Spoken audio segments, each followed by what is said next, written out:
Bonsoir, bonsoir à toutes et à tous.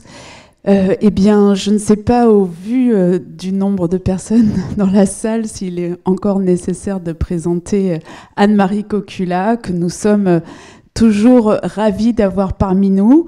Donc, comme elle nous le signifiait tout à l'heure, Anne-Marie n'est pas professeure émérite, mais professeure honoraire. Présidente honoraire également de l'Université de Bordeaux, mais académicienne de plein droit, ça on peut le dire, et bien sûr membre du conseil d'administration du Festival du film d'histoire, un poste qui nous tient à cœur. Et donc, ce soir, Anne-Marie est là pour nous parler d'une période du XVIIe siècle, une période qu'elle connaît bien, et d'une région, enfin d'un pays, les Provinces-Unies, au temps de Rembrandt. Alors je crois qu'il va moins s'agir du peintre que de la géopolitique de ces territoires, mais je laisse la parole à Anne-Marie Cocula pour nous en parler, et on se retrouvera après pour les questions. À tout à l'heure.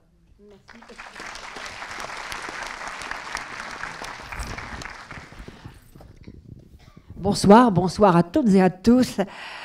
Celles qui ont vu le film précédent sur Rembrandt, c'est un film qui est plus vieux que moi, donc je l'ai beaucoup aimé.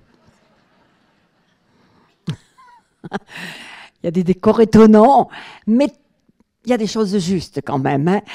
Il faut le reconnaître.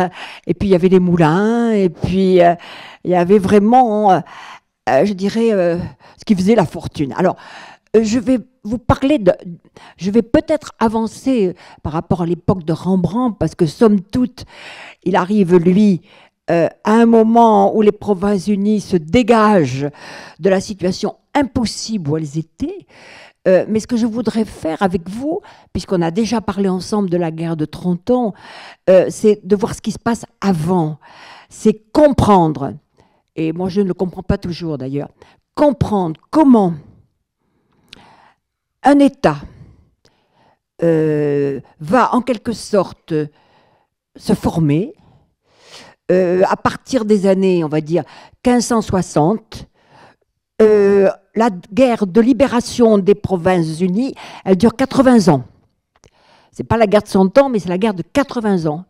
Elle commence dans les années 1560, elle se termine officiellement en 1648, donc une guerre de 80 ans, durant laquelle ce nouvel État, en fait, gagne à la fois son indépendance vis-à-vis de l'Espagne et devient la première puissance européenne de l'Europe, européenne, et en même temps hors d'Europe, une puissance très importante.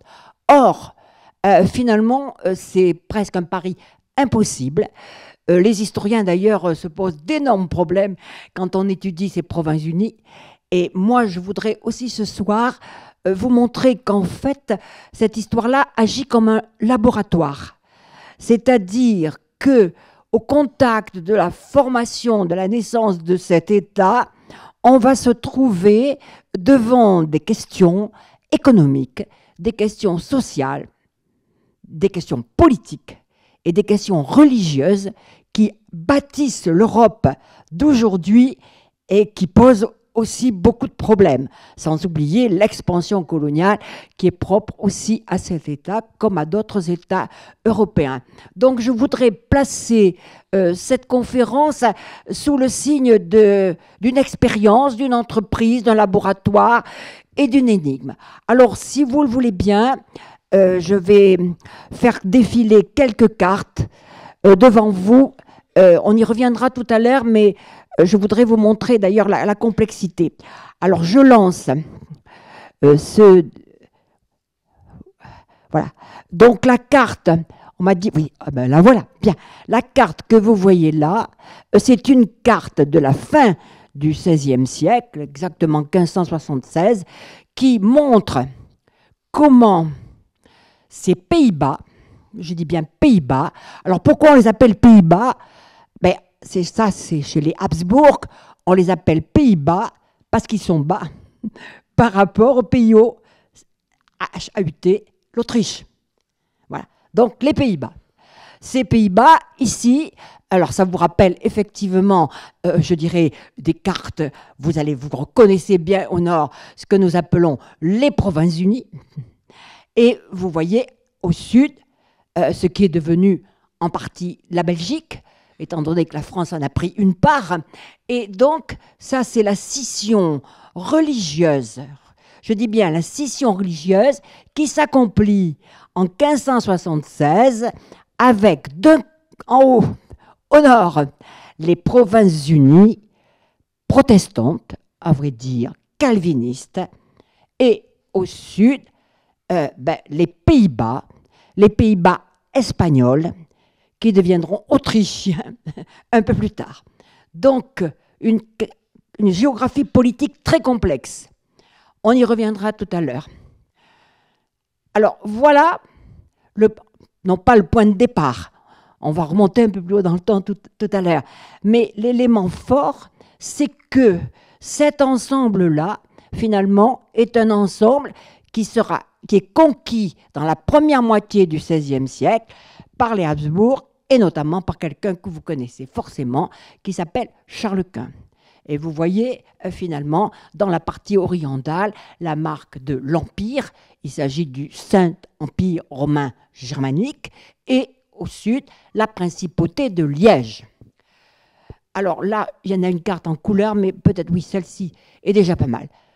C'est pour vous montrer, et la période on va en parler maintenant, comment pendant cette guerre de 80 ans et même avant, finalement, ces provinces, ces villes vont devenir un champ de bataille. Un champ de bataille avec cette présence, et on va en parler aussi tout à l'heure, de ce qui est la caractéristique de ce pays, à savoir finalement ce mélange des terres, des eaux fluviales, de la mer, et finalement cette progression sans lente remontée des eaux qui leur a permis, à partir du XVe siècle, d'être finalement les meilleurs connaisseurs des travaux d'aménagement pour lutter contre l'avancée de la mer. Ils le sont encore. Et nous touchons à un problème d'environnement très contemporain.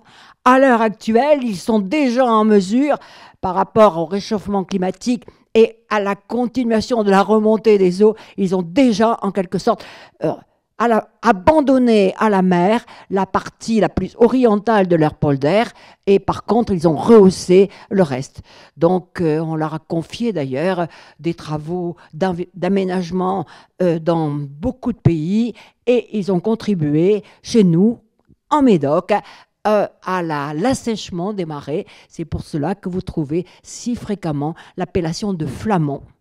Ces flamands-là, ce sont des flamands que Henri IV a fait venir pour assécher les terres marécageuses du Bordelais, de la Gironde et du Médoc. Alors, voilà en quelque sorte cet élément.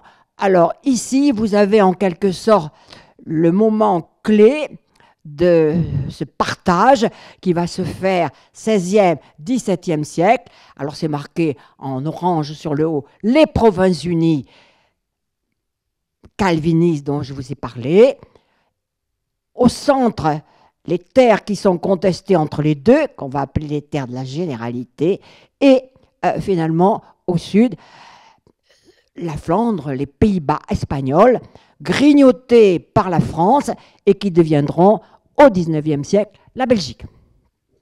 Donc on part de là et on commence, si vous voulez, par cette idée très importante que cette contrée a une chance géographique et historique considérable, et en même temps cette chance c'est aussi une fragilité et une vulnérabilité. Elle est l'héritière du partage de Verdun, 843. Le partage de Verdun, elle est l'héritière de la Lotharingie. Elle est la partie nord de la Lotharingie qui allait du sud de l'Italie jusqu'aux Pays-Bas, jusqu'à la mer du Nord. Bon, ça c'est le premier héritage.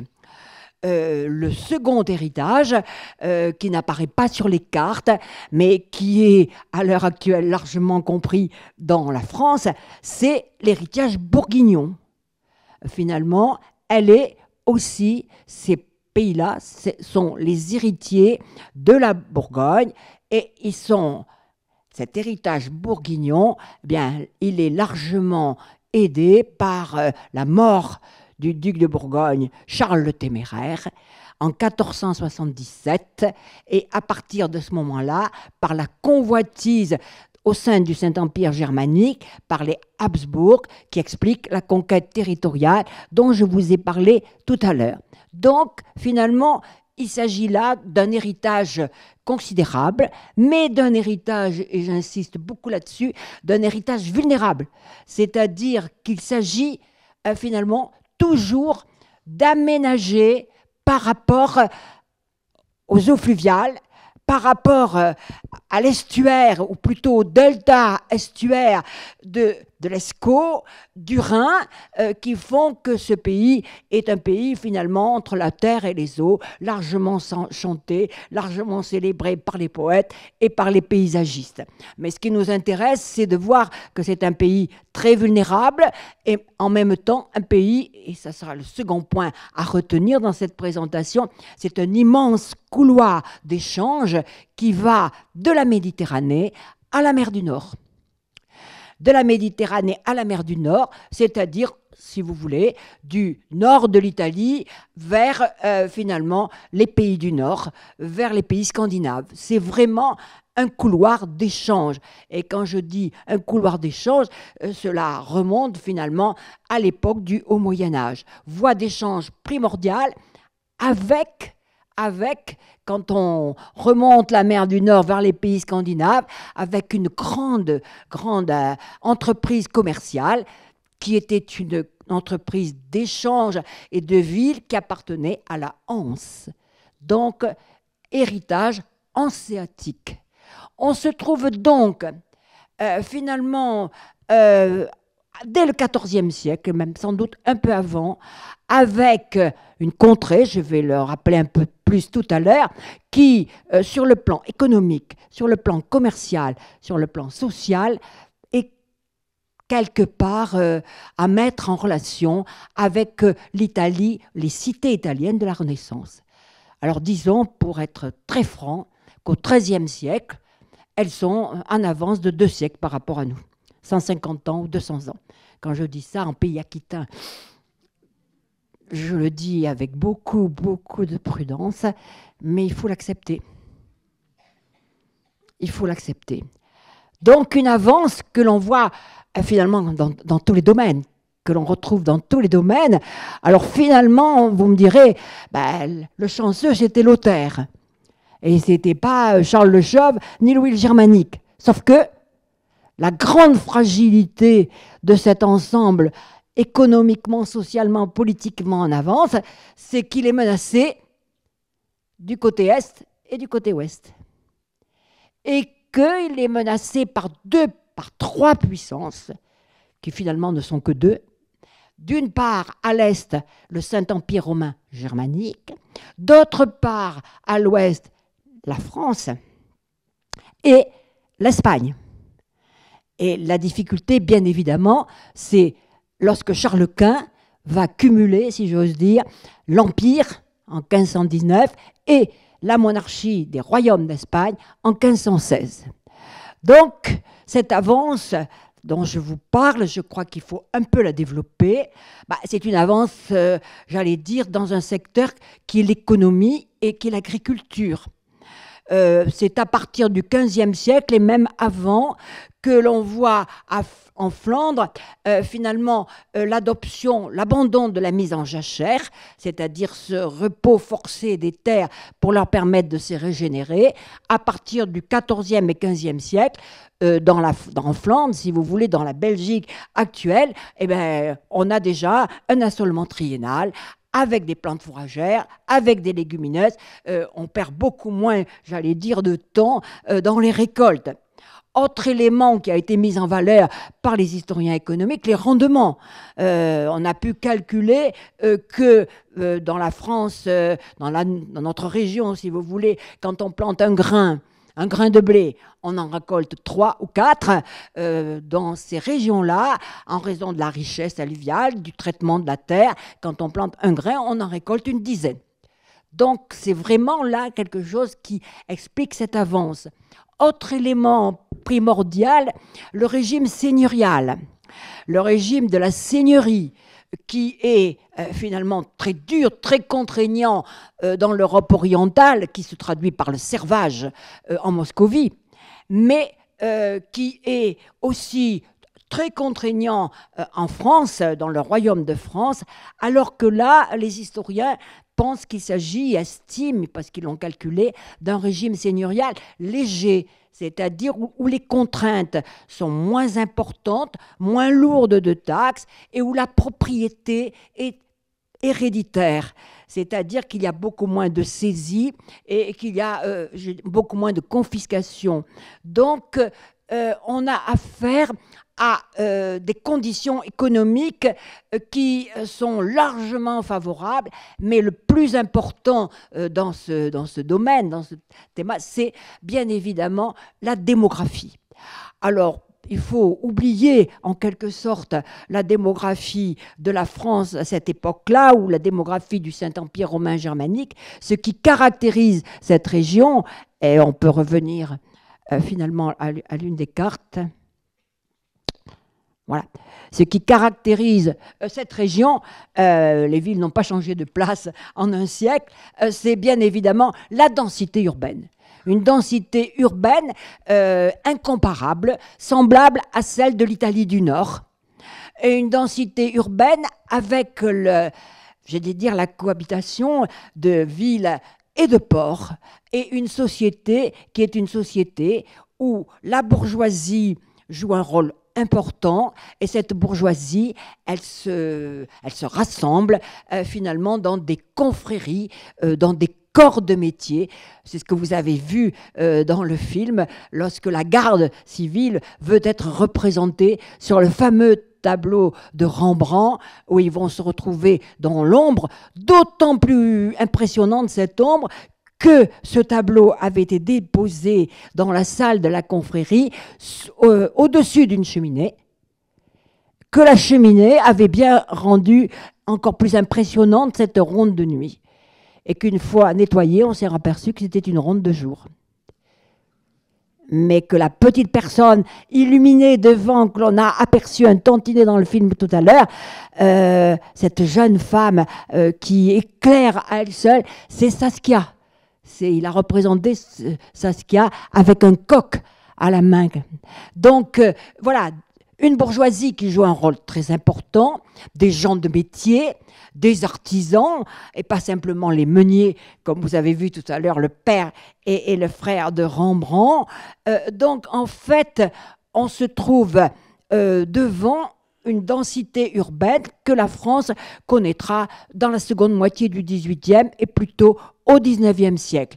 Alors, pour essayer de retrouver à peu près des éléments, j'allais dire, de démographie, de densité, la densité des futures provinces-unies des Flandres, c'est l'équivalent de 70 habitants au kilomètre carré, quand en France, c'est entre 25 et 30 habitants au kilomètre carré.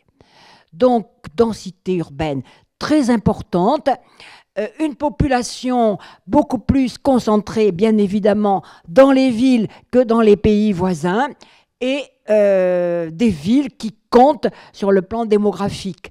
Alors, pour vous donner quelques exemples, tous les chiffres des villes à cette époque-là sont des estimations. Alors, Paris, pour prendre un exemple bien de chez nous, à la fin du XVIe siècle, c'est la population qui doit être l'équivalent de celle de Naples, 250 000 habitants. Londres, plus petite. À la fin du XVIe siècle, c'est 150 000 habitants. Elle était d'à peu près 90 000 à l'avènement de la reine Élisabeth Ier. Bordeaux, 25 000. Bon, 30 000, allez, je On va ajouter 5000 ce soir. Bien. Bon, vous voyez, donc on parle d'autres dimensions. Alors, du côté espagnol, Séville, 60 000. Du côté espagnol, toujours, puisque Philippe II sera roi du Portugal, 110 000 à Lisbonne. Mais la ville phare, la ville la plus importante, celle qui concentre jusque dans les années 1575 l'essentiel de la population, c'est Anvers. Anvers, elle a plus de 100 000 habitants en 1565. Après, comme elle sera assiégée méchamment par les Espagnols, elle n'en aura plus que la moitié à la fin du XVIe siècle. Alors, puisqu'elle décline largement, Anvers, il y a une ville qui va prendre sa place, on en a beaucoup parlé dans le film, c'est Amsterdam. Amsterdam, au milieu du XVIe siècle, c'est 5000 habitants, à la fin et au début du XVIIe, c'est 50 000 habitants. Donc finalement, un réseau urbain incomparable qui a été largement étudié par le grand historien qui s'est penché sur cette économie. C'est ce qu'il appelle les villes, Fernand Braudel, les villes de l'économie monde du XVIe siècle. L'Aquitaine n'y est pas. Bon. Alors, qu'est-ce qui prouve cela? Eh bien, ce sont les échanges et, bien évidemment, ces échanges qui se traduisent par les ports, par la navigation fluviale, par la navigation maritime, par les liens avec les villes hanséatiques, et ça vous explique effectivement que les premières bourses, à la fois commerciales et aussi financières, sans crypto-monnaie pour l'instant, sont les bourses d'Amsterdam, 1530, Londres, 1554, Anvers, 1567, Paris, 1563. On n'est pas tout à fait en retard. Voilà l'aspect qu'il faut retenir. Une économie, en quelque sorte, d'une prospérité sans égale si l'on regarde les grands pays voisins. Les institutions, et là on aborde sur l'aspect politique. Dans le film sur Rembrandt que vous avez vu, il était question du prince. Il est question du prince que l'on va recevoir. Alors ce prince, il existait bien, il existe à l'époque de Rembrandt, il existe aussi à l'époque antérieure, au XVIe siècle, c'est le prince d'Orange, c'est la famille des Nassau-Orange. Nassau du nom de la région, Nassau, et de la terre qu'ils ont possédée dans la principauté d'Orange. Donc, vous avez Guillaume d'Orange, vous aurez son frère, Maurice de Nassau, et ainsi on a en quelque sorte des hommes de guerre qui vous tranchent par leur stratégie, par leur habileté. Donc, le prince, oui, mais le prince n'a rien à voir dans ces pays. Même Charles Quint, d'ailleurs, il n'a jamais été considéré comme un roi tel que l'Angleterre, tel que l'Espagne, tel que la France les connaissent. C'est un souverain qui n'est pas un roi, c'est un prince.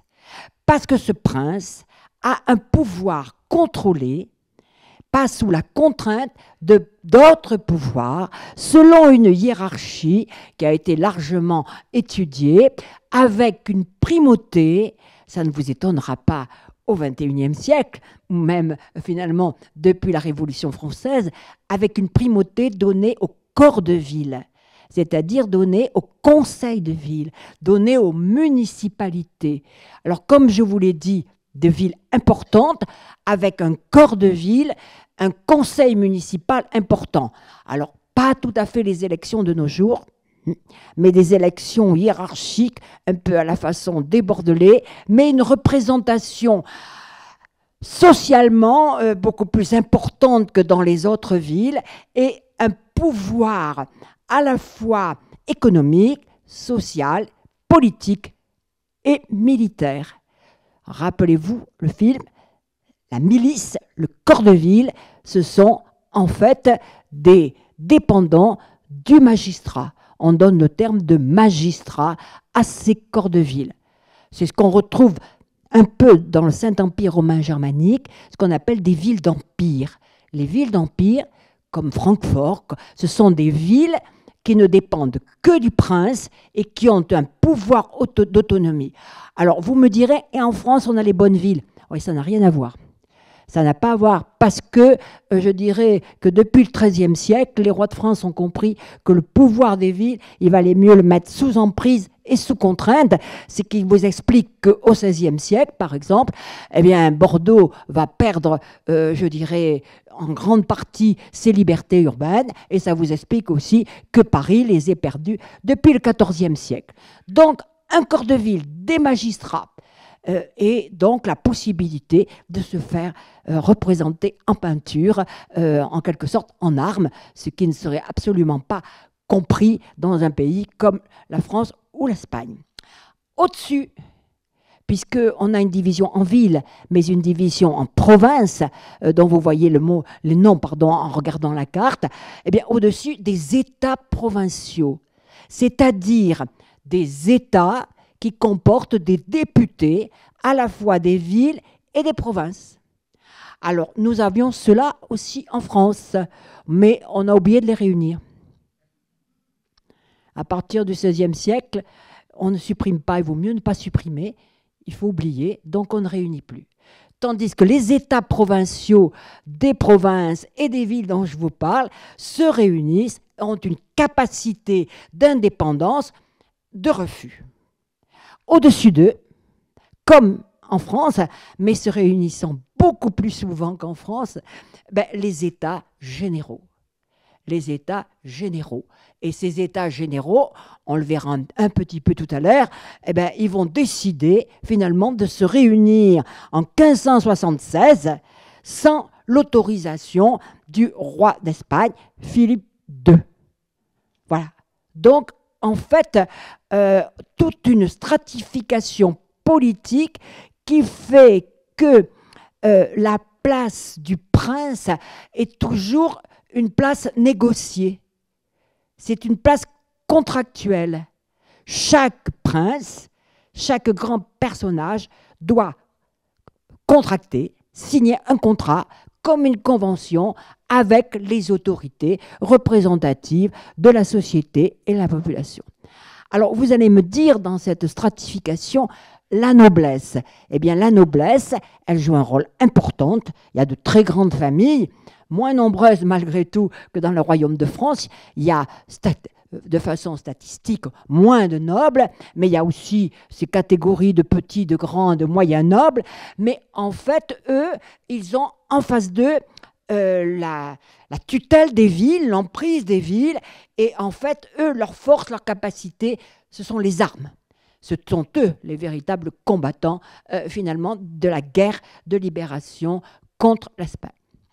Alors, pour terminer cette présentation très générale, j'insisterai sur ce capital supplémentaire qui est en comparaison avec celui de l'Italie, la Renaissance. Avec nos 2 siècles ou 1 siècle et demi de distance, la Renaissance dans les Flandres, dans les Pays-Bas espagnols, c'est une Renaissance qui est beaucoup plus précoce que dans notre royaume, dans le royaume de France, avec, dès les années 1420, 1450, une floraison finalement de traduction et de traduction d'ouvrages antiques, d'œuvres antiques, et un grand personnage dont vous connaissez le nom, qui va avoir une influence primordiale sur l'évolution des idées, Erasme. Erasme, qui finalement, qui naît en 1469, naissance un peu ambiguë, un père qui devait être prêtre, donc voilà, donc cette naissance explique sans doute en partie ses attaques un peu plus tard contre l'Église. Il meurt en 1536, mais il est bien représentant, lui, dans la première moitié du XVIe siècle, de cet éclat de ce qu'on appellera plus tard l'humanisme. Alors, pour vous donner quelques chiffres, ou quelques dates, en 1504, c'est le manuel du chevalier chrétien. En 1509, la critique aiguë contre l'institution de l'Église, c'est l'éloge de la folie. En 1524, c'est du libre arbitre, écrit en latin, et auquel répondra, on va en parler très vite, Luther. Donc on a affaire, sur le plan de l'imprimerie, même chose qu'en Italie, de grands imprimeurs. Sur le plan des sciences, des médecins importants, notamment le grand médecin des dissections, qu'on appelle André Vézal, qui va trouver l'un des premiers la circulation du sang et en expliquer, si j'ose dire, le mécanisme. Lui, il est né à Bruxelles et on a, sur le plan artistique, j'allais dire, des écoles d'architecture, des écoles de sculpture et surtout, on revient au film de tout à l'heure, ce qui va être l'apanage de cette région-là, la peinture à l'huile. La peinture à l'huile, on aurait pu le dire dans le film, puisqu'en fait, les fresques italiennes, c'était de la peinture à l'eau. Et là, dans les écoles flamandes, les peintres vont être en quelque sorte à l'initiative de cela. C'est pour ça que vous avez vu dans l'atelier la référence à des couleurs, à des mélanges, etc., pour aboutir finalement à ce qui seront des peintures beaucoup plus durables que les fresques, puisque beaucoup de fresques ont disparu. Alors, certains grands peintres, Van Eyck, Van der Weyden, etc., précèdent bien évidemment Rembrandt. Donc, tout cela explique, alors je ne vais pas le faire très longtemps parce que ça serait encore occupé trop de temps sur le plan finalement de l'époque antérieure, mais ça explique la réforme religieuse. À partir de 1520, les Flandres, les Pays-Bas espagnols, on va dire les Pays-Bas espagnols, sont atteints, alors les catholiques disent contaminés, ils parlent de contagion, par Luther, par le luthéranisme. Mais ce qui est fondamental dans cette expansion de la réforme et dans ce rejet de la papauté, dans le rejet de la théologie catholique, ça n'est pas le luthéranisme. Ce qui est prépondérant à partir des années 1540, c'est le calvinisme. Donc, ces Pays-Bas espagnols, en dépit de l'opposition de Charles Quint, je vous le rappelle qu'il abdique seulement en 1555, sont très majoritairement imprégnés de la religion protestante du calvinisme. Alors, que va faire Philippe II? Eh bien, il va décider que finalement, alors qu'il protège l'Espagne par l'Inquisition, que l'Inquisition a été fondée, c'est un privilège, l'Inquisition, elle a été fondée en 1478, c'est une autorisation pontificale donnée au roi catholique pour pouvoir juger les vrais, les faux convertis, expulser les juifs, etc. Donc l'Inquisition, Philippe II va tout de suite décider, à partir des années 1540, Charles Quint, puis Philippe II, que la meilleure option, c'est finalement l'Inquisition. Et ça, c'est un énorme faux pas, parce que finalement, le tribunal de l'Inquisition, qui fonctionnait en Espagne, va se heurter là à des obstacles que les habitants vont petit à petit mettre en place et refuser. Donc, l'adoption du calvinisme, alors les années calvinistes, c'est 1561, 1562, on a deux confessions calvinistes, il y en a une qui s'appelle Belgica, ça annonce la Belgique si j'ose dire, et une autre qui est en 1562, qui est traduite en néerlandais. La langue que l'on parle, que parlait Charles Quint, puis Philippe II, beaucoup plus que l'espagnol, c'est le latin et le français.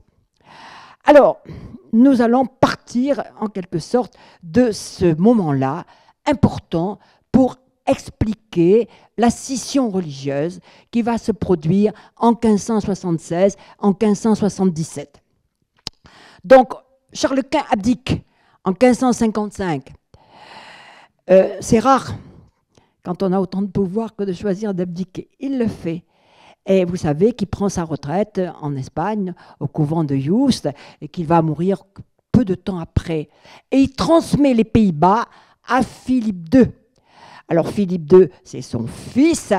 Philippe II, lui, finalement, il a une éducation, une instruction très développée, mais lui, il a choisi la résidence de l'Espagne et son installation en Espagne, à partir des années 1560, elle est quasiment définitive. C'est un souverain qui ne bouge pas, c'est pas un grand voyageur, à la différence de Charles Quint, à la différence d'autres princes. Lui, il ne bouge pas et il s'est choisi une capitale que vous connaissez, qui est récente, c'est Madrid, en 1561.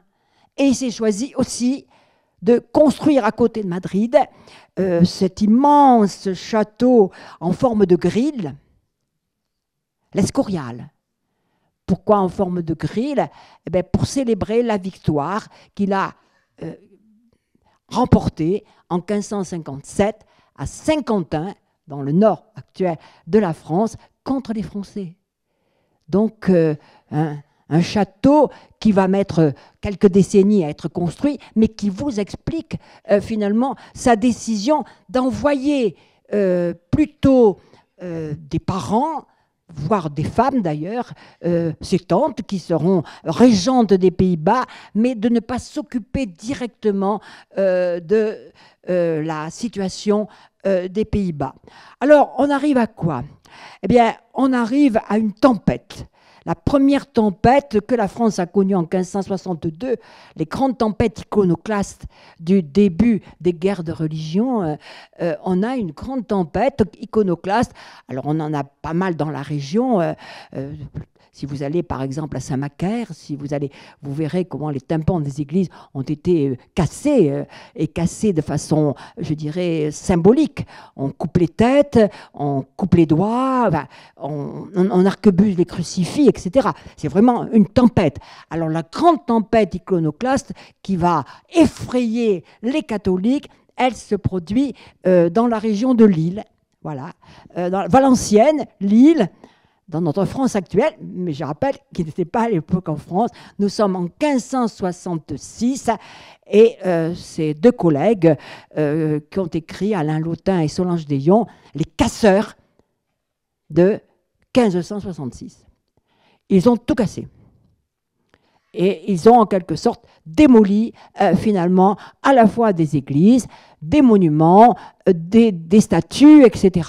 Et ils ont des hôtels, enfin, etc. Donc on est là devant une fureur iconoclaste, mais qui est une fureur contrôlée et qui va expliquer que à ce moment-là, Philippe II décide d'envoyer pour réprimer cette révolte religieuse, cette crise religieuse, il va envoyer un personnage qui marquera, je dirais, de son autorité, de sa sévérité, de sa cruauté, à peu près une grande partie de l'histoire des Provinces-Unies, c'est le duc d'Albe.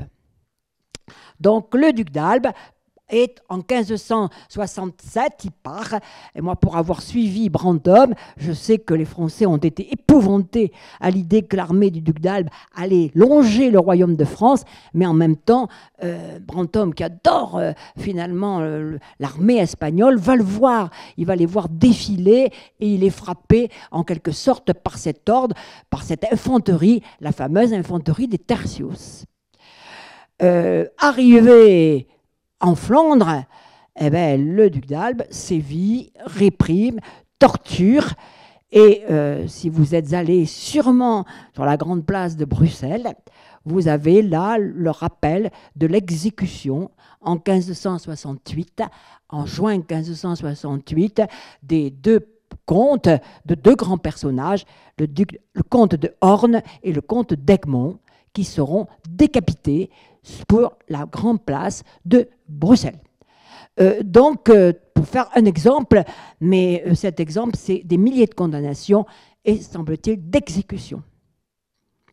Donc, une répression qui aurait pu, en quelque sorte, entraîner, je dirais, le retour à l'obéissance, à tel point d'ailleurs que le duc d'Albe fait semer une telle terreur qu'en 1570, Philippe II dans un geste princier, décide de pardonner.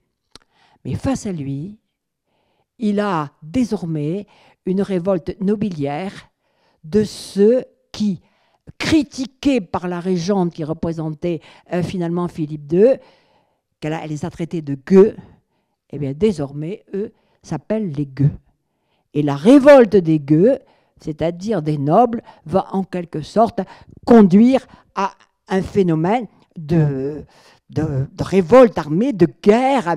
Et malgré le pardon, ça ne suffit pas. Et c'est le moment où, après le duc d'Albe, Philippe II va appeler son demi-frère, donc un fils bâtard de Charles Quint, Don Juan d'Autriche, qui a vaincu les Turcs à Lépante. On va lui demander de vaincre les chrétiens calvinistes quelques années plus tard. Il réussira quelque temps, mais il meurt en 1578, emporté par le typhus. Donc, à ce moment-là, va se produire la scission dont on parlait tout à l'heure, en 1576. Voilà, en 1576, donc, il y a une scission qui est une scission religieuse. Une scission religieuse, après la mort de Don Juan, désormais, il y a au nord ce qu'on va appeler l'Union d'Utrecht, et au sud, l'Union d'Arras. Au nord, les futures Provinces-Unies, eh bien, désormais, refusent la soumission à la monarchie, et au sud, du côté de l'Union d'Arras, acceptent la soumission à la monarchie. L'homme de guerre qui mène la révolte et la guerre aux Provinces-Unies, c'est Guillaume d'Orange. Guillaume d'Orange, qui est le gouverneur militaire, ce qu'on appelle le statutaire. Le statutaire, le commandant militaire, eh bien, c'est lui qui, finalement, va déposer aux États généraux la déclaration de déchéance du roi d'Espagne. Et c'est très important et très intéressant à étudier, parce que cette déclaration de désobéissance au roi d'Espagne, c'est l'accusation de tyrannie. Et on est donc embarqué là dans une révolte qui est une révolution politique. On n'obéit pas à un tyran. On a le droit de se soulever contre un prince qui est devenu un tyran. Alors ça renouvelle ce qui s'est passé en France avec la Saint-Barthélemy, et un peu plus en amont, ce qui est contenu dans le discours de la Boétie, la servitude volontaire. Mais un prince n'accepte pas trop d'être dénommé tyran. D'emblée, Philippe II va en quelque sorte menacer Guillaume d'Orange. Il va décréter sa déchéance, comme il ne peut pas, si j'ose dire, l'attraper ou se saisir de lui, eh bien, il va le faire assassiner par des espions. Et en 1584, Guillaume d'Orange est assassiné par des espions. Nous sommes en 1584. Guillaume d'Orange n'est plus là, mais il a un fils qui est un stratège, un combattant comme lui, qui s'appelle Maurice de Nassau. Donc, finalement, en 1585, on peut dire que les Provinces-Unies calvinistes, même après la mort de Guillaume d'Orange, ont sauvé, si j'ose dire, leur survie. Et c'est à ce moment-là que finalement va se produire ce grand bouleversement tenté par Philippe II, presque en fin de règne, mais il ne le sait pas, l'invincible Armada. Nous sommes donc au printemps et à l'été 1588.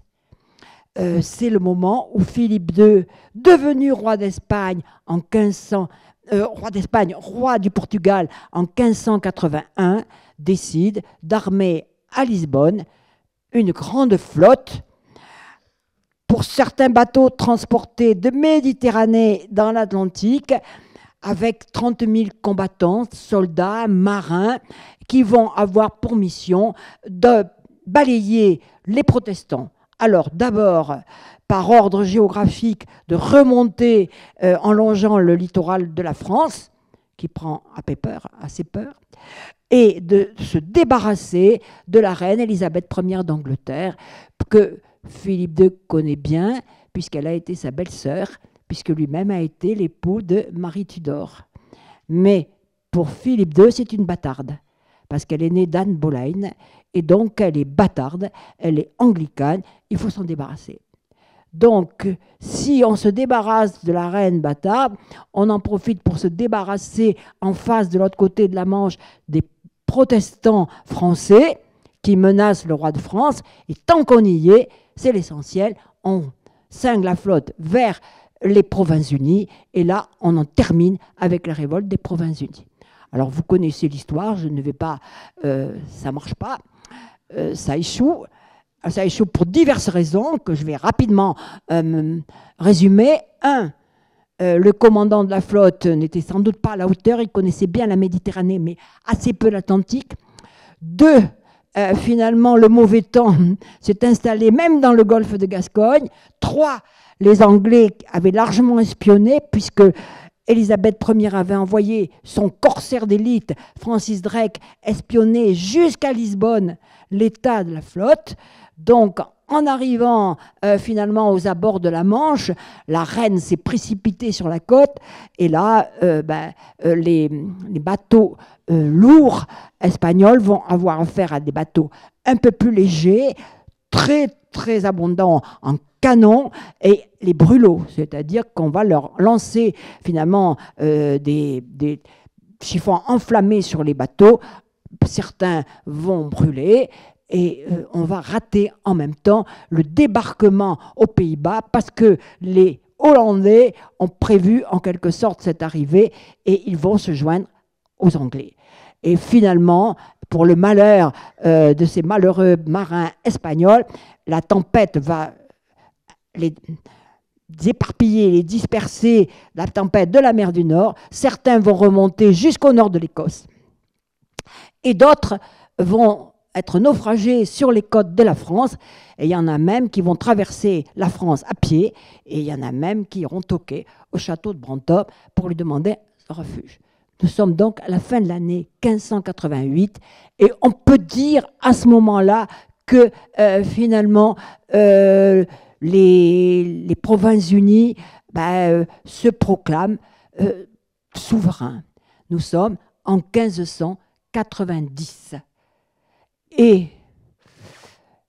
elles peuvent compter désormais sur deux alliés, la reine d'Angleterre, toujours là, qui n'est pas encore morte, et Henri IV, puisqu'Henri IV doit son salut à l'aide de l'Angleterre, et c'est lui qui va, en 1598, après finalement sa guerre contre l'Espagne, faire signer un traité qui finalement reconnaît, mais pas pour l'Espagne, reconnaît pour la France et l'Angleterre une république calviniste aux Provinces-Unies, avec non plus le statutaire au premier rang, mais ce que l'on va appeler le grand pensionnaire.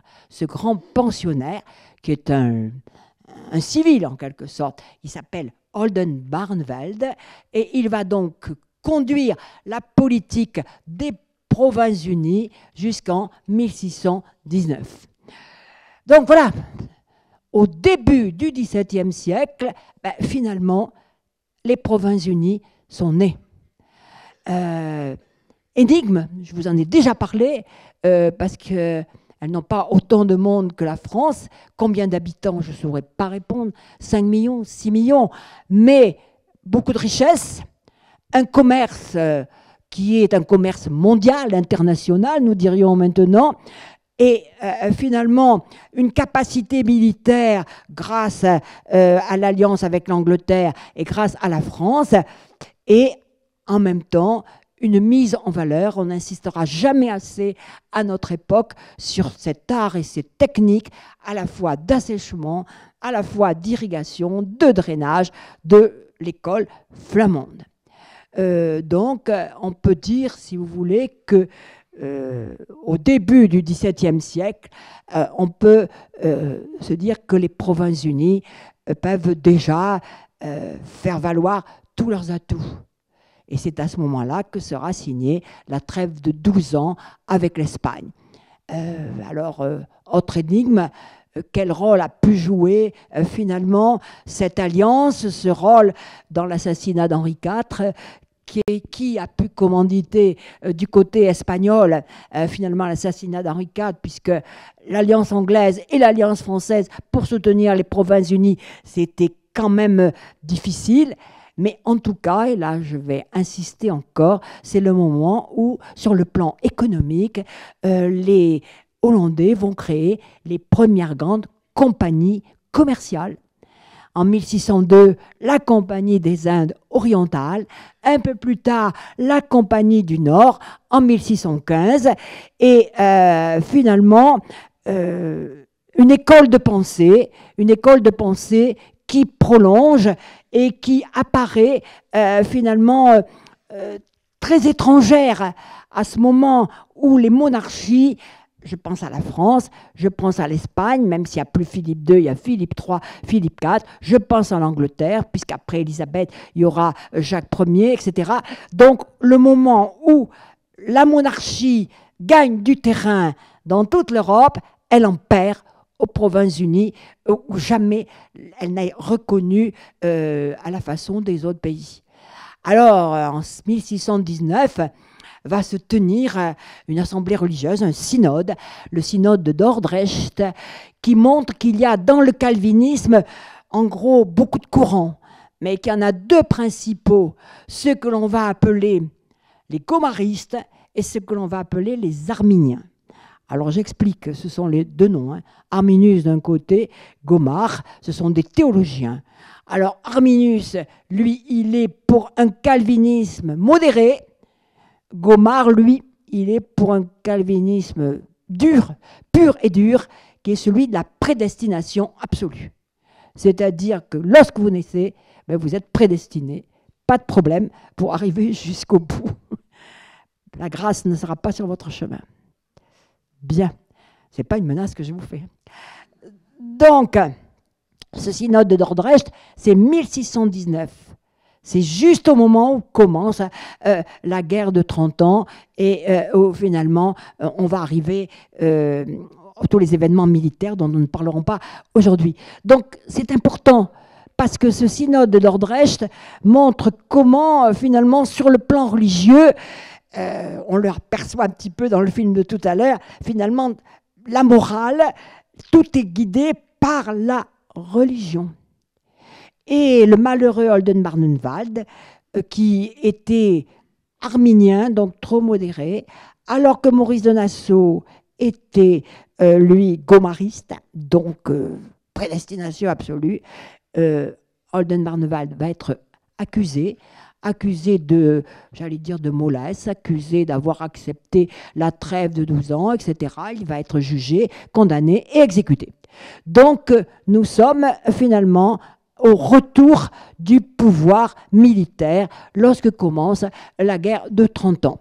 Alors, pour aller un peu plus vite désormais, en 1648, à la fin de la guerre de 30 ans, c'est terminé. Les Provinces-Unies ont désormais une reconnaissance officielle, après tous les champs de bataille que je vous ai montrés, une reconnaissance officielle qui leur permet d'exister sur le plan finalement diplomatique. Alors, nous sommes en quelque sorte au moment où les appétits de la France vont se réveiller, vont s'éveiller. Les appétits de la France, c'est en deux temps.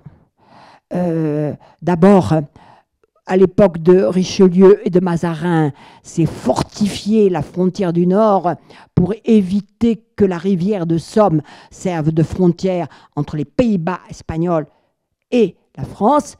Mais après Richelieu, après Mazarin, c'est l'idée qu'il faudrait peut-être aller vers ce qui va devenir un mythe, la frontière naturelle. Et quand on regarde la carte, ben, il y a une belle frontière naturelle au nord de la France, c'est la vallée du Rhin. Il faut y aller. Il faut y aller, et donc c'est ce que va tenter de faire Louis XIV. Louis XIV va le faire en plusieurs temps. En 1661, il va en quelque sorte lancer le problème de la récupération de la dot de son épouse Marie-Thérèse, et ça va être la guerre de dévolution quelques années plus tard, et donc on va entrer dans les Flandres. C'est le moment où Lille, Valenciennes, toutes les villes qui avaient accueilli les casseurs de 1566 vont devenir françaises, vont faire l'apprentissage de la fiscalité française et vont devenir en quelque sorte ce qui va être la ceinture de fer de Vauban. Et arrivé, c'est par là que je vais m'arrêter, il arrive un moment où l'essor des Hollandais, je dis Hollandais maintenant parce qu'on les appellera Hollandais, c'est la Hollande qui va tout confisquer, l'essor des Hollandais, leur capital colonial, leur expansion commerciale, insupportable pour Louis XIV, qui a décidé d'une appellation qu'il faut absolument rayer de la carte, en finir avec ce qu'il appelle la République de marchands. Cette République de marchands, il va l'attaquer. Il va l'attaquer en 1672, persuadé qu'il va gagner. Et c'est là, et c'est par là peut-être que je vais en terminer, non seulement il ne va pas gagner, mais il va trouver en face de lui ce qui est peut-être quelque chose de très nouveau en Europe, mais qui ne va pas cesser ensuite d'avoir de l'importance. Il va trouver en face de lui des maîtres, je dirais, de l'eau, c'est-à-dire qu'au fur et à mesure que son armée avance et menace finalement les Provinces-Unies dans leur cœur, eh bien, les Hollandais vont inonder leur pays. Donc, arrêter la progression des armées. Sacrifice suprême, mais qui leur vaut de résister. Et en 1678, au traité de Nimègue, ils n'ont rien perdu de très important. Et c'est tout un peu plus tard, mais pas beaucoup plus tard, que le descendant de Maurice des Nassau, c'était son neveu, Guillaume III d'Orange, qui était donc un fils de Guillaume II, lui va épouser Marie d'Angleterre, la fille de Jacques II. Et c'est eux qui, en 1688, accompliront, après la révolution sanglante de 1648, la glorieuse révolution de 1688. Donc, si l'on regarde, 1598 vers 20, 1688, finalement, la glorieuse révolution anglaise, on s'aperçoit que la République des Provinces-Unies, non seulement elle a résisté, mais elle va modeler la monarchie constitutionnelle de l'Angleterre. Je vous remercie. Bonjour, vous parlez beaucoup de traités, donc d'éléments contractuels. Oui. On a actuellement un impérialisme qui, à mon avis, va s'orienter sur les mêmes choses, c'est-à-dire du contractuel. Oui. Parce qu'à chaque fois, on signe un contrat et puis après, on ne respecte pas certaines des clauses, oui. Guerre de dévolution et autres. Qu'est-ce que vous pourriez nous dire qui raccorde la construction de la Hollande à la déconstruction qu'envisage Trump? Ouh là là. Ouh là là. Non, moi, j'ai quand même un peu... Alors, je répondrai en deux temps. Un, est-ce qu'il connaît cette histoire-là? Je ne crois pas. Premier temps, pour moi, ignorance de ça. Je crois qu'il n'a absolument pas idée de ce qui a pu se passer en Europe à ce moment-là. Et je pense que la force de ces Provinces-Unies que je vous ai montrées, combattantes, naissantes, etc., c'était quand même le respect d'une hiérarchie de niveau de pouvoir. Je n'ai pas l'impression que, en ce moment, la mise en place de l'administration Trump soit dans cet état-là, dans cet état d'esprit. Je pense que c'est le contraire. Voilà. Je ne peux pas répondre de là. Je n'ai pas un don de divination pour anticiper cela. Mais c'est clair, par contre, Par contre, ils ont été aussi, je ne vous en ai pas parlé, le courant anabaptisme, les mouvements religieux ont largement influencé tout un courant depuis les Provinces-Unies, depuis l'Angleterre, un peu la France, mais les protestants français, ils ne sont pas trop allés vers les États-Unis ou les futurs États-Unis, des courants religieux qui, à l'heure actuelle, expliquent en partie une certaine force de l'électorat de Trump. Je pense qu'il ne faut pas oublier cet aspect religieux des choses. Alors, n'hésitez pas à lever bien haut la main. Je vais monter, il y a une question là-haut. Oui. Veuillez m'excuser si je vous demande de repréciser qu'est-ce que c'est que nous n'avons pas uni dans les provinces, nous? Les provinces, nous, elles ont été... l'idée même de province qui a existé, on va dire, jusqu'au XVIIe siècle, malgré tout, elles ont perdu toutes leurs institutions.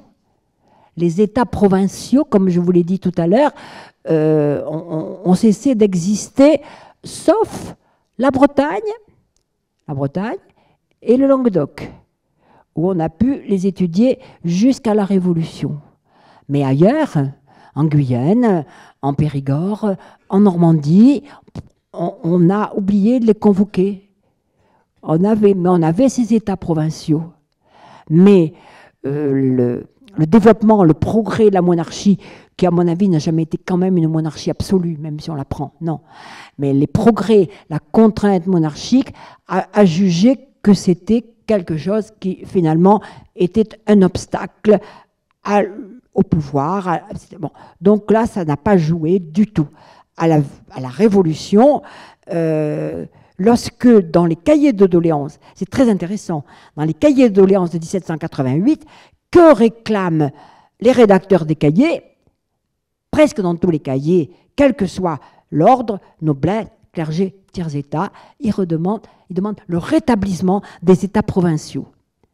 Parce qu'ils sont persuadés que les États, ils ont raison en fait, mais que les États provinciaux, c'est un élément clé d'un niveau en dessous des États généraux, mais que ça permettra aux États généraux d'avoir plus de vigueur, plus de pouvoir. Or, je vous rappelle, vous savez, que la dernière réunion des États généraux avant ceux de 1789, c'est 1614.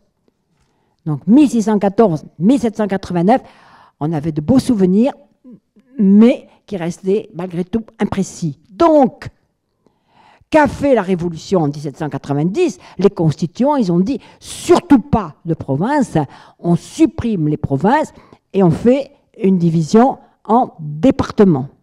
Et il y a eu deux propositions de départements, soit on découpe géométriquement, on trace finalement des droites parallèles, perpendiculaires, et on ramasse ça, et chaque département est un rectangle géométrique, soit on regarde un peu le relief et on suit le tracé, etc., des fleuves, des montagnes, on fait une espèce, on s'entend mieux avec la géographie, mais avec une consigne absolue, pas de nom de province.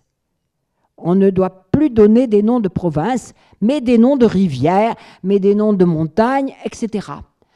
Alors, le retour de ce que j'appellerais l'idéologie provinciale, on la retrouve avec Vichy, avec Pétain. Pétain, lui, cultive, mais il n'a pas eu le temps, politiquement, le retour à la province, le retour aux provinces. Mais quand on regarde quand même défiler le temps, 1614, 1789, 1940, ça fait beaucoup de décennies, donc rien à voir avec les provinces dont nous avons parlé aujourd'hui. Merci. Vous n'avez pas beaucoup parlé du rôle de refuge des Provinces-Unies après la révocation de l'édit de Nantes. Ah non, je ne suis pas allée jusque-là. Non. Ah oui, c'est vrai. Non, je me suis arrêtée volontairement, parce qu'on avait déjà fait un peu la guerre de 30 ans, je me suis arrêtée volontairement. Rôle de refuge, bien évidemment, pour les protestants français, mais nous sommes en 1685. Voilà. Mais vous avez tout à fait raison. tout à fait raison. Elles ont joué un rôle très important de refuge. Et ce refuge, d'ailleurs, a duré pendant longtemps, dans les correspondances, etc., comme la Prusse, comme l'Angleterre, et un peu les futurs États-Unis. Vous avez tout à fait raison. Et d'ailleurs, à l'heure actuelle, le problème de ce pays, c'est l'eau, l'omniprésence de l'eau, le danger des inondations, et en même temps, le manque de terre. Donc, ce qui a attiré le retour des Hollandais dans notre belle région, à partir des années 1950, donc après la Seconde Guerre mondiale, c'est l'espace. C'est la terre, plus de terre, quitte finalement à acquérir un morceau de cosse où on ne peut pas faire pousser grand-chose, mais on a l'espace, on a la terre, parce que le problème de la densité dont je vous ai parlé, qui s'est bien évidemment accrue avec la démographie contemporaine, c'est le manque de terre. Et c'est quelque chose qui explique en grande partie le retour vers des pays où les horizons sont plus larges et moins peuplés. Alors, dans votre exposé, oui, vous avez parlé surtout effectivement d'un axe entre l'Angleterre et l'Espagne, mais qu'en était-il à l'est des appétits, par exemple, du côté germanique du côté germanique, je dirais que c'est la guerre de 30 ans qui va arrêter cela. Après le déclin impérial, c'est clair. Les appétits reviendront beaucoup plus tard, on va dire, avec la Révolution. Les véritables appétits, il faut être conscient de cela, c'est les appétits français. C'est ce qu'on retrouve sous la Révolution française, avec la guerre. C'est ce qu'on retrouve avec Napoléon. On aura des départements, un département des Bouches de l'Escaut. On va en quelque sorte quadriller cette région-là en département. Donc, je dirais plutôt des appétits bien français. J'ai une petite question par rapport au conflit qu'il y avait entre l'Espagne et les Provinces-Unies. Oui. Je me demande comment les Provinces-Unies ont fait pour résister contre les assauts de l'Espagne pour récupérer leurs terres. Parce qu'il me semble qu'à cette époque, il n'y a pas encore d'armée permanente, c'est plutôt des mercenaires, si je ne me trompe pas. Oui. Et du coup, j'aimerais savoir comment ils ont fait pour réussir à conserver l'unité du territoire, en sachant que même s'il y a eu la scission entre les provinces du Nord et du Sud, je pense qu'au sein même du territoire, il y avait quand même des personnes qui disaient qu'il n'y avait qu'une seule province, qu'on est censé être rattaché à l'Espagne. Et je me demande comment ils faisaient pour lutter contre ça également. Vous avez bien raison de poser cette question. Je pense que c'est difficile à mettre en valeur. Les historiens butent sur cet aspect-là. Il y a eu, entre les provinces restées sous domination espagnole et les provinces du Nord, devenues indépendantes, il y a eu des mouvements de population. Il y a eu des mouvements de population qui n'avaient pas le drame des migrations contemporaines, puisqu'en fait, c'était la même économie, à peu près la même société, pas la même religion, mais la même langue. Donc finalement, ce qu'on pourrait appeler des transferts, mais sans vérité, avec des exils modérés. Mais ça, c'est difficile à comptabiliser. Très, très difficile à comptabiliser. Et puis, il y avait aussi la possibilité, j'en ai pas beaucoup parlé, d'échapper d'aller vers d'autres pays, parce que c'est le moment où, tout en faisant la guerre, les Provinces-Unies s'installent dans les colonies espagnoles. C'est-à-dire, ils s'installent, ils vont très loin. Ils vont au Japon, ils vont en Guyane, ils s'installent et ils prennent pied. Alors qu'ils prennent pied, non pas pour des colonies de peuplement qui sont bien incapables de faire, parce qu'ils n'ont pas le peuplement nécessaire, mais pour des liens commerciaux et pour des échanges. Donc à partir de ce moment-là, effectivement, la question que vous posez, c'est qu'ils ont utilisé à plein leurs capacités et les armes. Alors les armes, bien évidemment, là, il y a celle qui les a, la puissance qui arme les protestants, en Europe, c'est l'Angleterre. C'est l'Angleterre. C'est l'Angleterre. C'est la reine anglicane, c'est Élisabeth Ier, bien évidemment. En soldats, pas beaucoup, parce qu'elle n'a pas beaucoup de soldats, mais en marins, forcément, en marin et en navigateur, c'est clair. Et les batailles se passaient aussi sur Terre, parce que vous avez parlé effectivement de ces cités, de ces villes. Et alors donc, les batailles, alors la grande stratégie du XVIe siècle et du XVIIe siècle, parce que les batailles, c'est quand même, comme vous avez bien posé la question, on dépense des hommes, on tue des hommes. Il vaut mieux la stratégie XVIe, XVIIe siècle. C'est pas la bataille, c'est le siège. C'est le siège. C'est-à-dire, en fait, encercler une population dans un pays considéré comme ennemi, et à partir de ce moment-là, affamer. Et ça, c'est clair. Et ça provoque des catastrophes. Tout à l'heure, je vous l'ai dit, Anvers sera assiégée en 1576, la ville va perdre la moitié de sa population. Donc, c'est clair. Donc, le siège. En finir.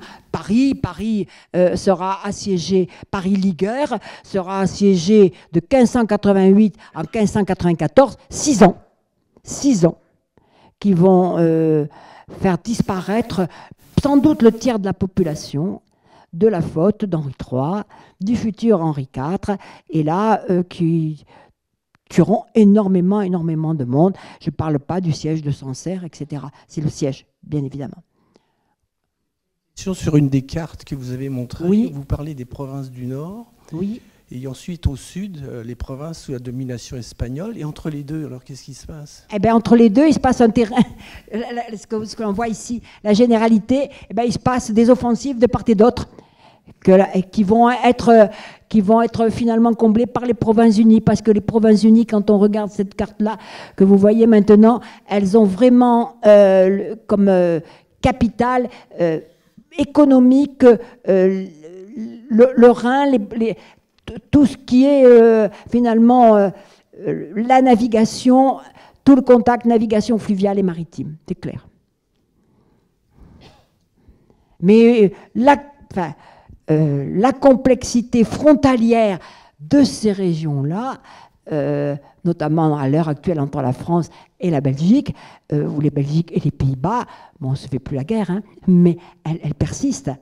Elle est très, très, très importante. Moi, j'ai vécu 4 ans à Lille, plutôt à côté de Lille, à Armentières. Donc, on passait la frontière finalement très facilement, d'ailleurs, pour faire des provisions d'essence, je ne saurais pas le dire. Mais voilà. Mais il y avait des maisons d'un côté de l'autre, quoi. C'était la frontière. Ça n'est pas une frontière comme celle des Pyrénées. C'est vraiment là.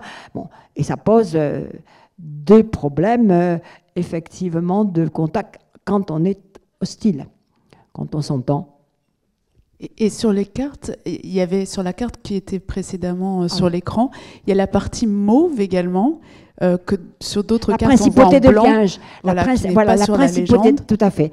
La principauté de Liège, tout à fait, qui sera acquise un peu plus tard. D'accord. C'est un puzzle. C'est vraiment un puzzle. Moi, je voulais attirer votre attention sur cet aspect-là, parce que vous savez qu'à l'heure actuelle, flamand et non flamand, c'est pas le beau fixe. Hein.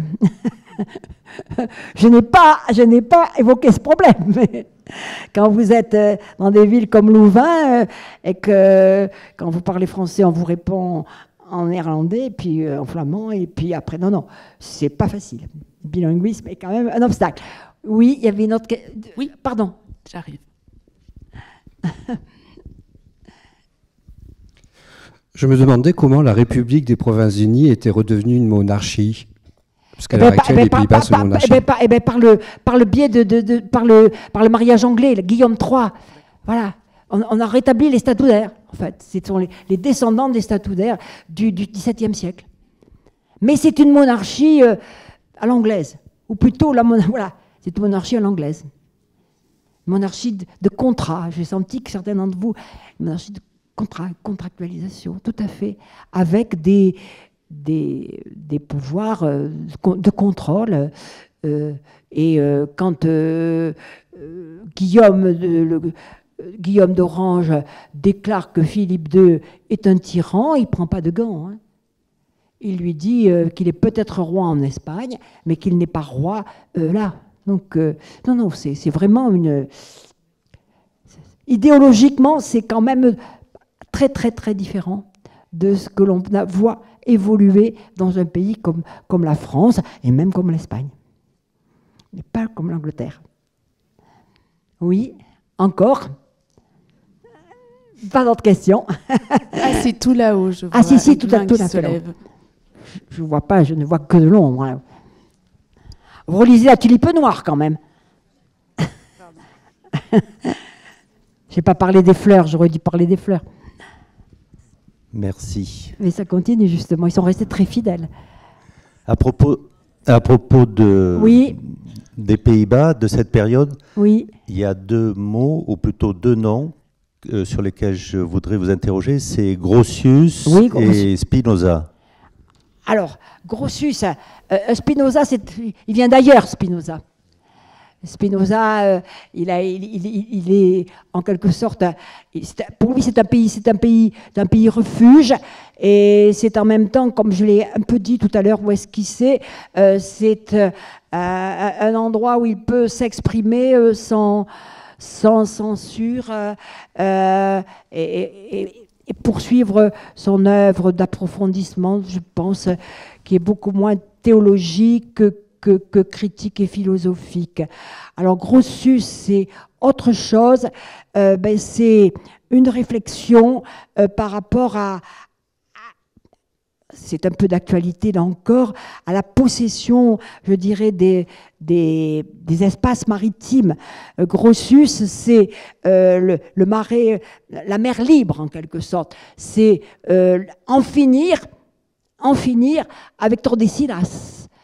Tordesillas, c'est la division faite par le pape à la fin du XVe siècle qui divise le monde entre les conquérants portugais et les conquérants espagnols. Pour lui, la mer est libre. Et finalement, n'importe qui, si j'ose dire, peut naviguer, a le droit de commerce, a le droit de voilà, c'est ça. Alors Grotius, c'est un fondement important du droit contemporain. Bon, bon retour et relisez bien, et relisez La tulipe noire. Merci. Alors,